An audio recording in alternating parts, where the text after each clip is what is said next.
So what happens if you're doing time in prison in California, right? And in California, everyone segregates by race, and then you get into a racial riot, right? And you come face to face with a member of another race who is actually your friend. What do you do there?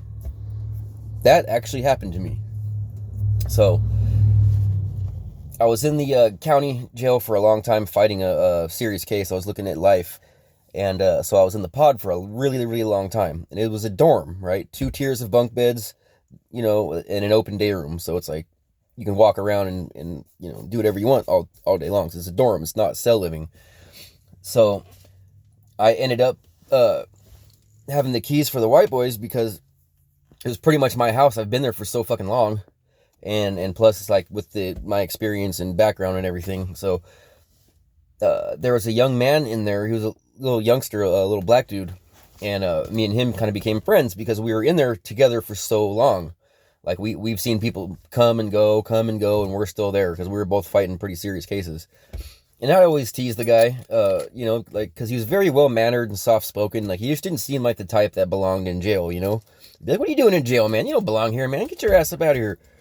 And I just kind of took a liking to the dude. And so part of the headache of being in charge of a group of guys is that like you have to like correct people when they do stupid shit, right? Like when they fuck up.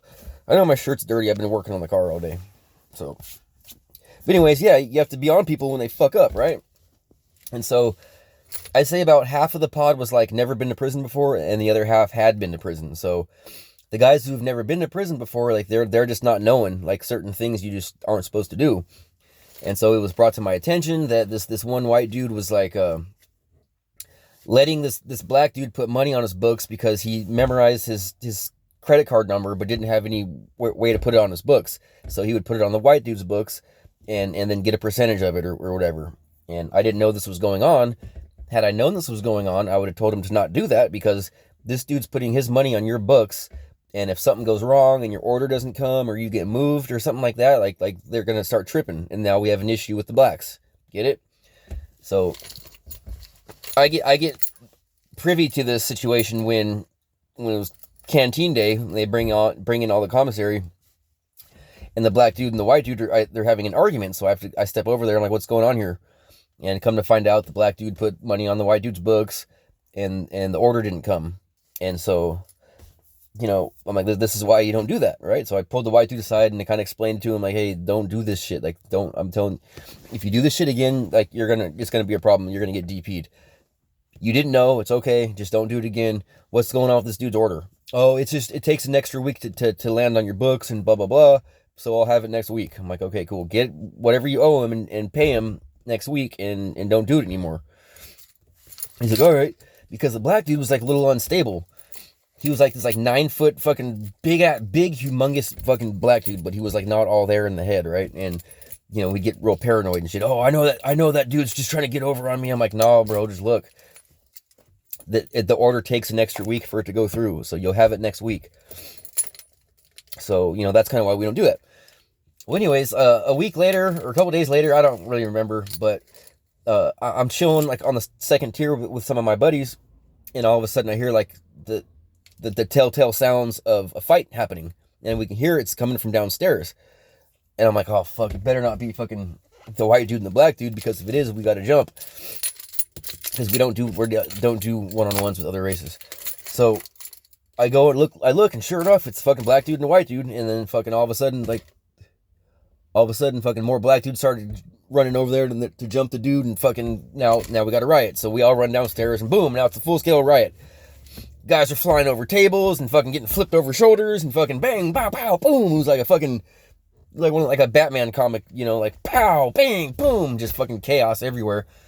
The cops are like, get down! They're shooting fucking grenades, shooting fucking, they're like pepper spray bullets and these little grenades that explode and fucking, yeah, so it's pandemonium, right? So I was over here fighting with some guys, and then fucking, I look over here, and across the way I see a white dude getting like 3-on-1 by 3 black dudes, so I fucking turn and I run to go get into that action. and someone like had grabbed me from behind and threw me on the ground. And then when I went, I was like, what the fuck? And I went to get up, and I got up and I looked, and it was my boy Seville, the little black kid I was friends with. And I'm like, what the fuck, Seville? And I like squared up with him, but I'm like, in my head, I'm like, dude, why did he do this? Because I don't want to take off on him. He's my friend. And he was like, no, it's all good. It's not worth it. It's not worth it. Just lay down. And he lays down. So I'm like, I go to get back into the fight, and then fucking I get grabbed again, thrown on the ground. And I look, and it's Seville again. He's like, don't do it, Matt. Just don't do it. I'm like, what the fuck? You can't be grabbing me and throwing me. You can't be doing that. We got to fight. He's like, it's not worth it. It's not worth it. And he lays down. I'm like, motherfucker. And then I run to go get into it again. And he grabbed me by the shirt again and said, no, Matt, don't do it. Don't. And pulled me back. And I'm like, Seville, you can't do this. You can't do it. If anyone sees this happening, like, we're supposed to be fighting right now. Get on the ground. He's like, all right. And he gets on the ground. And then by that time, fucking everything was like calming down.